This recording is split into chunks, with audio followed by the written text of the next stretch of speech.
आदरणीय प्रधानमंत्री जी का सानिध्य आज हम सबको यहां प्राप्त हो रहा है। मैं सर्वप्रथम काशी किस धरती पर मेरी काशी के भावनात्मक संबोधन के माध्यम से प्रत्येक काशीवासी के प्रति अत्यंत भावनात्मक लगाव रखने वाले आदरणीय प्रधानमंत्री जी का आप सब की ओर से हृदय से स्वागत करता हूं, अभिनंदन करता हूं।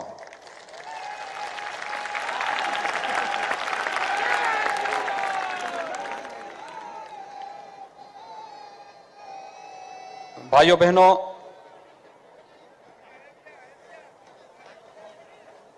देश के 135 करोड़ की आबादी को कोरोना से सफलतापूर्वक बचाने के उपरांत आदरणीय प्रधानमंत्री जी का काशी में आगमन ऐसे समय में हो रहा है जब यह देश अनेक उपलब्धियों को लेकर के 135 करोड़ नागरिकों के लिए गौरवशाली क्षण तो है ही, दुनिया के अंदर भी पूरे गौरव के साथ सीना तान करके एक भारत श्रेष्ठ भारत की परिकल्पना को, जिसे आदरणीय प्रधानमंत्री जी ने 2014 में इस देश को एक संकल्प के रूप में दिया था, वे सभी उपलब्धियां इस दौरान हमें उपलब्ध हुई हैं। आदरणीय प्रधानमंत्री जी का आगमन काशी में इस देश की 500 वर्षों की एक ऐसी समस्या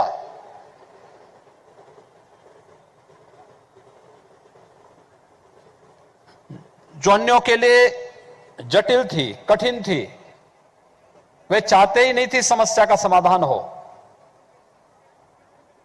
लेकिन अपने नाम के अनुरूप उस नामुमकिन को भी मुमकिन बना करके अयोध्या में भगवान श्री राम के भव्य मंदिर निर्माण कार्य का शुभारंभ करने के उपरांत आदरणीय प्रधानमंत्री जी का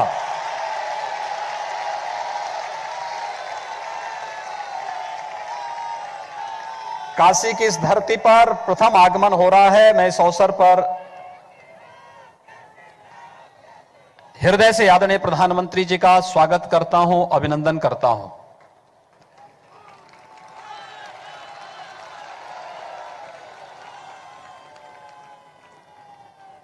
आदरणीय प्रधानमंत्री जी का संवाद काशी को वैश्विक मंच पर स्थापित करने का कार्यक्रम हो, काशी के भौतिक विकास के कार्यक्रमों को आगे बढ़ाने का हो, काशी की आध्यात्मिक और सांस्कृतिक परंपरा को बनाए रखते हुए से वैश्विक पटल पर स्थापित करने का कार्यक्रम रहा हो। आज आप सब ने समाचार पत्रों में गौरव को और सुना होगा, देखा होगा, पढ़ा भी होगा। 1913 में काशी में मां अन्नपूर्णा की एक मूर्ति चोरी हुई थी।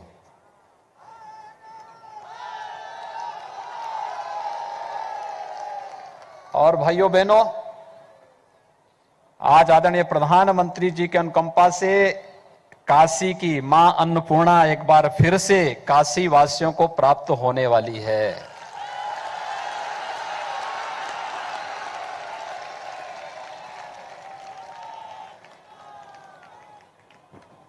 आखिर 107 वर्षों तक, 108 वर्षों तक किसी अन्य सरकार की नजरें उधर क्यों नहीं पड़ी?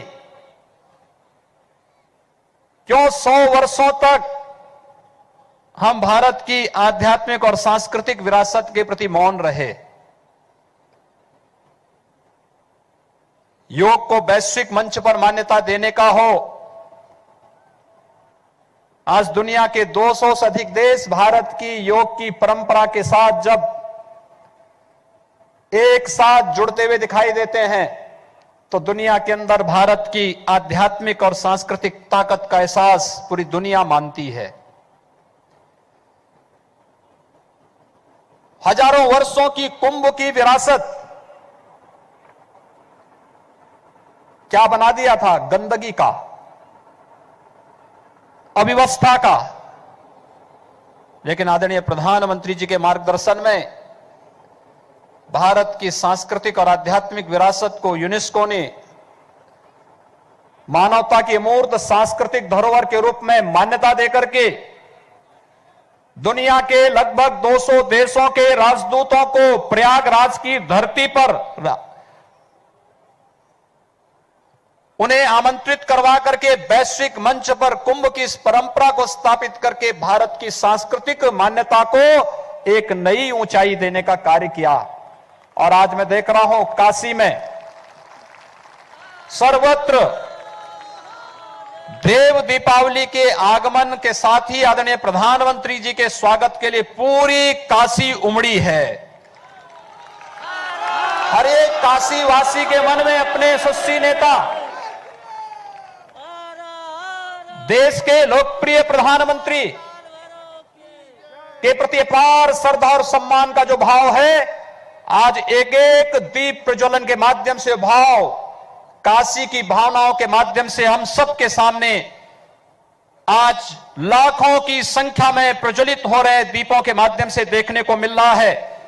मैं आदरणीय प्रधानमंत्री जी का, जिन्होंने देश को हर एक प्रकार से गौरव की अनुभूति कराने का कार्य किया, जिनके लिए भारत की 135 करोड़ की आबादी ही जिनके लिए अपना परिवार है, जिन्होंने हर क्षण हर पल देश के लिए और भारत की गौरवशाली परंपरा के लिए ही अपना समर्पित किया है।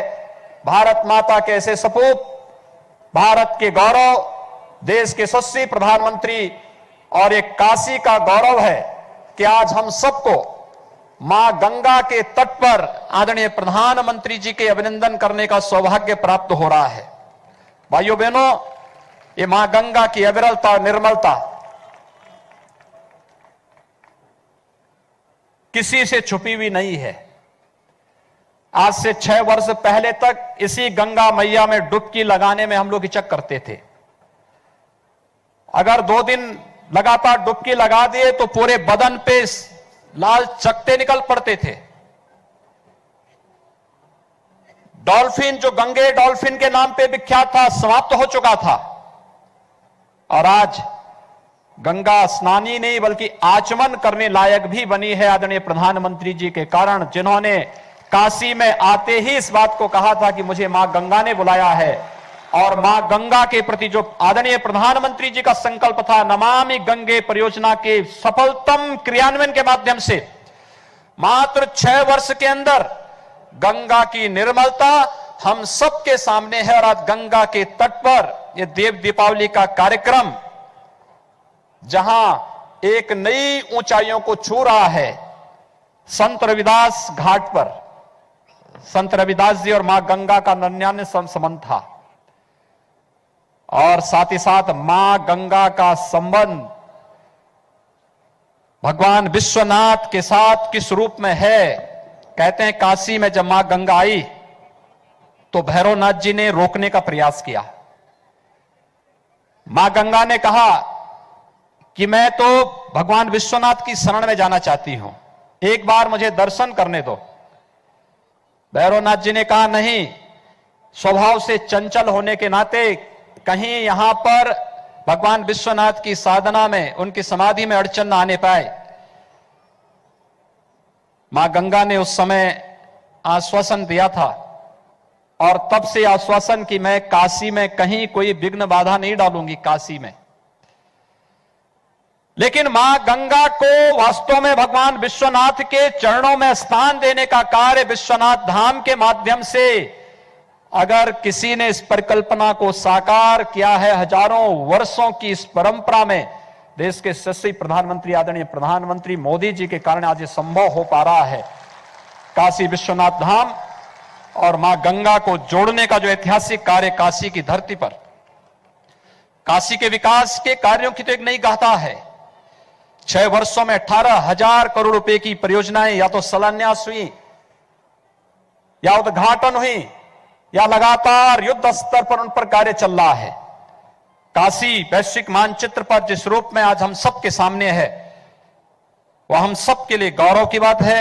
मैं आज के इस अवसर पर देव दीपावली के इस पावन पर्व पर आदरणीय प्रधानमंत्री जी का मार्गदर्शन निरंतर हम सबको प्राप्त होता है। उत्तर प्रदेश के विकास के लिए, उत्तर प्रदेश के सर्वांगीण विकास के लिए जो कुछ भी आज हम कर पा रहे हैं, आदरणीय प्रधानमंत्री जी के मार्गदर्शन में और संभव हो पा रहा है। मैं एक बार फिर से उनकी काशी में, उनके द्वारा काशी को वैश्विक मान्यता दिला करके एक बार फिर से काशी की पुरातन काया नए कलेवर के रूप में, जिस रूप में प्रस्तुत हो रही है, आज का ये देव दीपावली का एक कार्यक्रम उसकी एक नई झलक है। मैं आदरणीय प्रधानमंत्री जी का आप सभी काशी वासियों की ओर से उनकी ही काशी में उनका हृदय से अभिनंदन करता हूं, स्वागत करता हूं। बहुत बहुत धन्यवाद। हर हर